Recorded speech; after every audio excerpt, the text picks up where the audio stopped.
Китайская цивилизация существует уже около 5000 лет, и, разумеется, на протяжении всей своей истории они создавали, улучшали и видоизменяли свое оружие. Ну а в сочетании с уникальными боевыми техниками, китайское холодное оружие стало одним из самых изощренных и смертоносных. Про него мы сегодня и поговорим. Всем привет! Меня зовут Сергей, вы на канале Forest Home Knives. В сознании большинства людей что-то китайское чаще всего ассоциируется с низким качеством и относительно невысокой ценой. Еще каких-то 10-15 лет назад слово «китайский» чаще было нарицательным и применялось не в самом позитивном ключе. Однако когда-то все было совсем иначе. Китайская цивилизация была очень сильно развита и опережала многие другие цивилизации практически по всем параметрам. Ведь именно китайская цивилизация подарила миру такие изобретения, как бумага, компас, порох и многое другое. Ну и, разумеется, в плане вооружения они тоже очень сильно опережали всех, в том числе и европейцев. Ну, взять, к примеру, хотя бы арбалеты. В то время как китайцы пользовались арбалетами, они уже знали и активно их использовали, европейцам до этих арбалетов оставалось еще около 1000 лет. Ну а про огнестрельное оружие и так понятно. Изобретение пороха позволило опередить в этом плане все остальные цивилизации на несколько веков. Ну и в холодном оружии они тоже не отставали. Начиная с 1600 года до нашей эры, в Китае активно использовали бронзу для изготовления оружия. И стоит отметить, что бронза у них оставалась актуальной достаточно давно. Железное оружие смогло вытеснить бронзовое только где-то к 200-м годам до нашей эры. Среди бронзового оружия, конечно же, были мечи. По своей форме они ничем примечательным не выделялись. Они изготавливались методом отливки и имели прямые обоюдоострые клинки. Визуально они, кстати, чем-то напоминали привычные нам гладиусы, однако китайские мечи появились гораздо раньше. Из необычных образцов бронзового оружия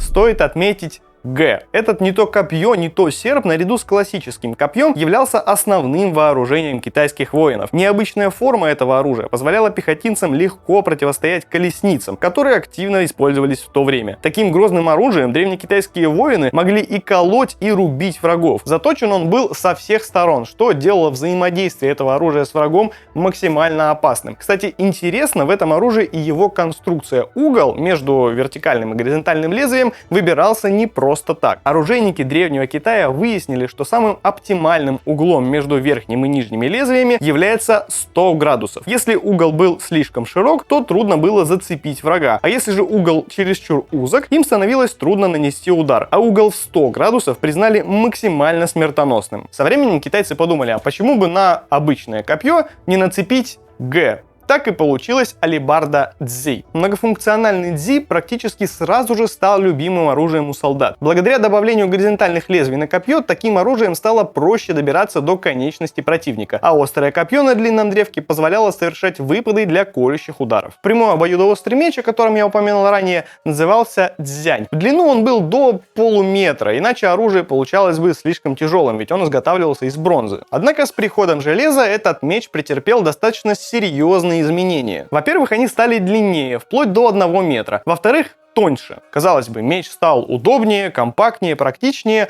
но его все равно со временем вытесняют с поля битвы другие виды вооружения. Впоследствии меч цзянь стал символом защиты и статуса. Его носили гражданские для самообороны и демонстрации своего социального положения. Место цзяня на полях сражений занимает меч дао. Вообще иероглифом дао в китайском языке обозначается изогнутое лезвие с односторонней заточкой. Поэтому словом дао китайцы называют и мечи, и ножи, и даже алебарды.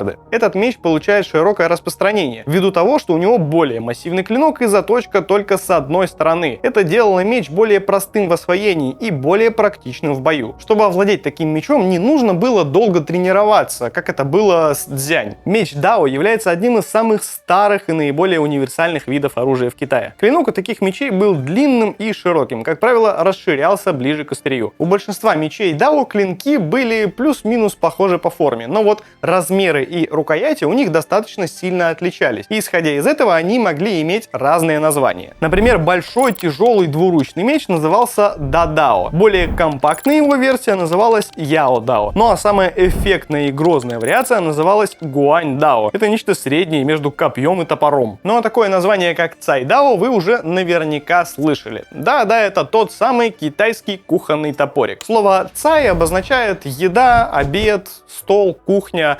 а дао, соответственно, нож. Так что дословно можно перевести цайдао как кухонный нож. Свою необычную форму нож получил во времена династии Сун с 10 по 13 век. В то время были введены жесткие ограничения на ножи для народа. Крестьянам разрешалось иметь только один нож на десяток семей, и только в том случае, если клинок не был заострен. Сделано это было, разумеется, для того, чтобы нож нельзя было использовать в качестве оружия. Но даже несмотря на такие жесткие ограничения, нож получил очень сильное распространение по всему Китаю и используется там и по сей день. Кстати, несмотря на свои формы и очень массивный внешний вид, цайдао это именно нож и ни в коем случае не топорик. Так что для рубки он не предназначен. Он имеет достаточно тонкий обух и тонкое деликатное сведение. Так что по аналогии его можно сравнить, наверное, с нашим шеф-ножом. Это такой универсальный нож, который может резать и мясо, и рыбу, и зелень, и овощи. В общем, универсальный кухонный нож. Именно нож, а не топорик. Ну, вернемся к оружию. Один из самых необычных видов китайского холодного оружия — это гибкое оружие. Ну, при этом словосочетании гибкое оружие у меня в голове сразу возникает какой-нибудь цеп или кистень. Рукоять, на которой закреплена цепь с грузом на конце. Но китайские оружейники пошли дальше и придумали стальной хлыст, который называется бянь. К рукояти крепится несколько стальных палочек, а на конце располагается некое подобие острия копья или дротика. Сноровки такое оружие требует куда больше, чем меч или копье. Однако его несомненным плюсом является его скрытность. Носить такое оружие можно просто в кармане и при необходимости быстро привести его в боевую готовность. Помимо стальных хлыстов в качестве оружия использовали еще шэнбяо. Он представляет из себя дротик или тяжелый груз на веревке, который после раскручивания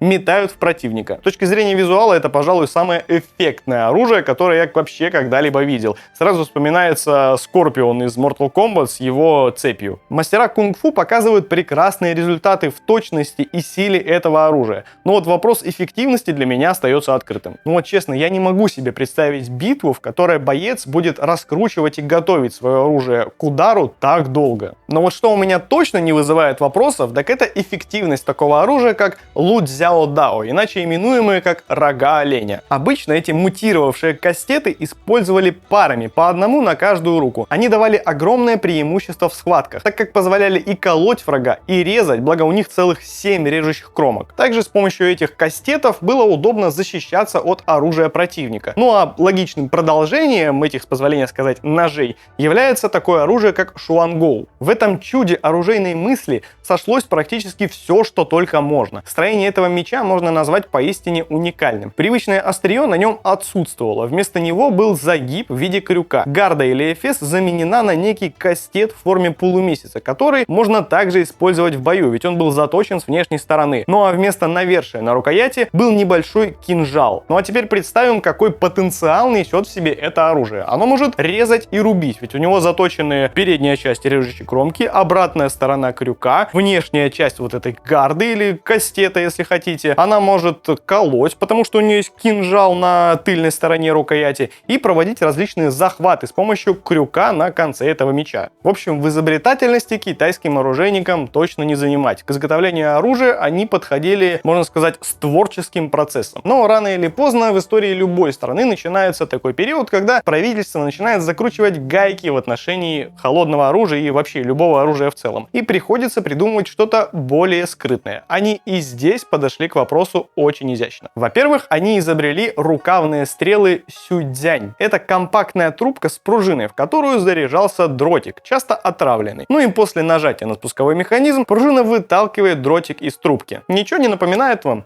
Да, это именно тот самый баллистический нож, только изобретен он был в 16 веке в Китае. Так что именно китайские рукавные стрелы стали прототипом того самого, в некотором роде, легендарного баллистического ножа. Только вот если в эффективности баллистического ножа я сомневаюсь, то в эффективности вот этих рукавных стрел нет никакого сомнения, особенно учитывая, что они были достаточно часто отравлены. Еще одним неочевидным оружием в Китае являлся веер. Такой изысканный аксессуар мог спасти не только от жары, но и жизнь своему владельцу при нападении на него. Возникновение боевой модификации этого аристократического атрибута возникло в 17 веке ввиду запрета на свободное ношение оружия. Выглядел он абсолютно так же, как и классический веер, и не вызывал никакого подозрения при ношении в публичных местах. Однако в его конструкцию встраивались металлические пластины или иглы. В сложном состоянии он мог использоваться как дубинка, а в открытом им можно было легко резать или колоть. Вообще, что касается касается скрытого и неочевидного оружия, китайским воинам тут есть чем удивить. Кунг-фу, ушу и другие виды китайских боевых искусств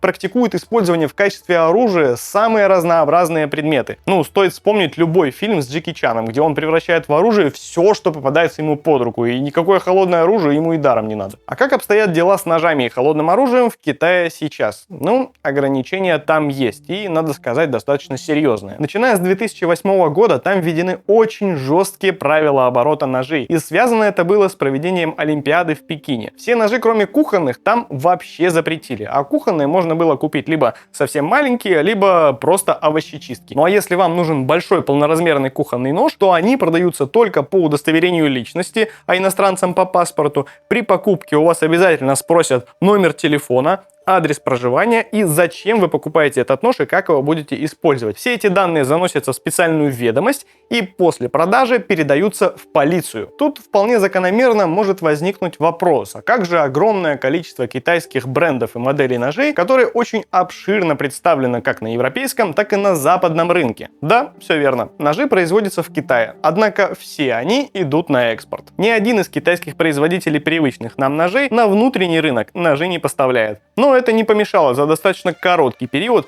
вырасти из дешевых реплик уровня ларька и перехода до премиальных изделий, с которыми могут тягаться далеко не все американские и европейские бренды. Кстати, вот вам отличный пример премиального китайского ножа. М390 на клинке, титан с карбоном на рукояти, причем это интеграл. И этот нож вы можете абсолютно бесплатно получить в нашем телеграм-канале. Просто участвуйте в розыгрыше, ссылка будет в описании. Кстати, помимо Винайва у нас еще и разыгрывается вот этот крутой DC-шник Crystal Knives. Это наш дочерний бренд, если вдруг кто не знает, ссылка на телеграм-канал Crystal Knives тоже будет в описании. Фишкой этого бренда и всех ножей в целом является то, что они так или иначе отсылаются к нашему замечательному городу Санкт-Петербургу. Это отличный городской тактик, который прекрасно подойдет для повседневного ношения. Так что, если хотите выиграть этот нож, обязательно подписывайтесь на телеграм-канал Crystal Knives и участвуйте в его розыгрыше. Такая занятная вот история получается, что китайская цивилизация, которая опережала практически всех в плане холодного оружия на несколько веков, ввиду многих исторических факторов стала аутсайдером в этой сфере. Но спустя время они набирают обороты и доказывают всему миру, что способны производить ножи и холодное оружие такого качества, до которого многим еще очень-очень далеко. С вами был Сергей, канал Forest Home Knives. До новых встреч!